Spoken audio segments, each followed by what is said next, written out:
Howdy, Jacob here. Today we're looking at the next company in our generic stock screener, ticker symbol CSAN in the oil, gas, consumable fuels industry. 4.7 billion market cap on 11.4 billion enterprise value. Growth looks pretty impressive, but again, we did see that they're a bit levered with their enterprise value being over double their market cap. So there's a good chance they went into debt to increase these revenues. And it looks like from a bottom line perspective, margins have gone up, so that's good. Gross margin relatively flat. They have paid a dividend the last couple of years.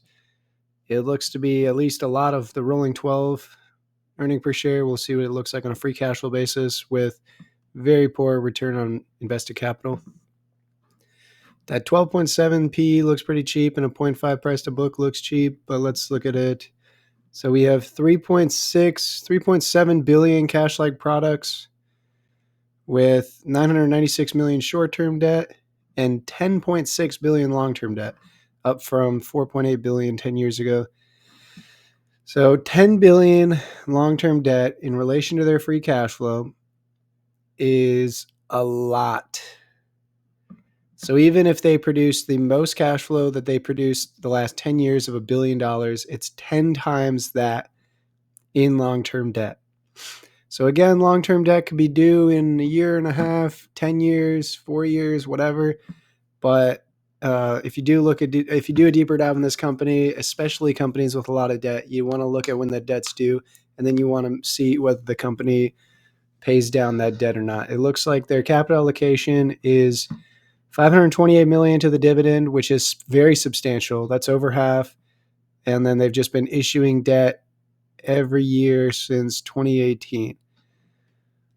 And quite substantial amount, in fact, to make some acquisitions, make some reinvestments, which again is why their revenue grew so much. But what I like to do when I make my assumptions is project out 100% free cash flow allocation. I don't want to project out 200% capital allocation, assuming that they're going to go into debt, essentially double what their free cash flow is.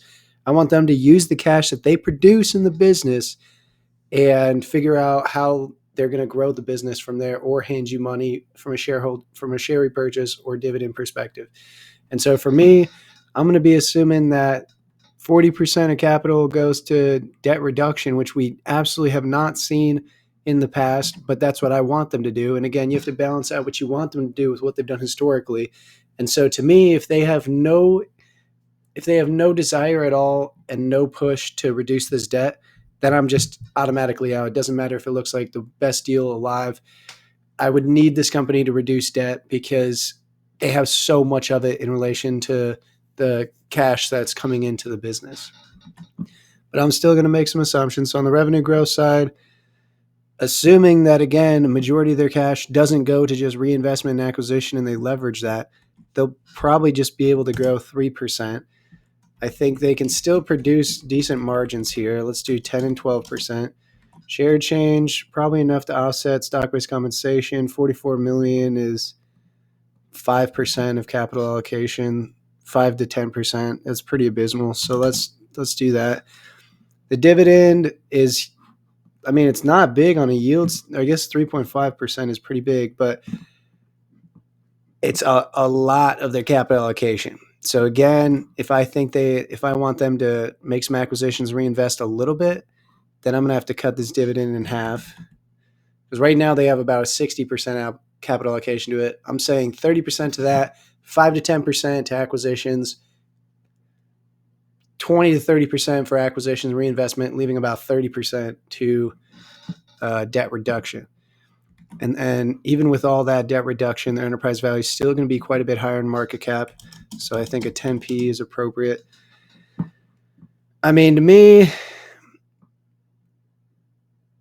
I was very generous on their margins. They have been very low since COVID. So I'm a little bit skeptical on that. Let me bump that down a little bit. So what I did there, I just looked. I was originally averaging out the last 6 years, but again, 6 years ago, they made much higher profits than they do now. And so with those acquisitions and reinvestments, it hit the top line, but not as much the bottom line. So for me, this isn't necessarily saying I want to buy at 22% lower. This is just saying, based on my initial analysis, that's where it's at. I'd have to do a deeper dive, look into that debt, and even if something says it's a buy based on free cash flow, you have to make it a buy based on your story as well. And so for me, like I said, if they're not buying down debt, and they have no plans to, that's not a business I'm comfortable being in. So I hope you enjoy the video and have a great rest of your day. Thank you.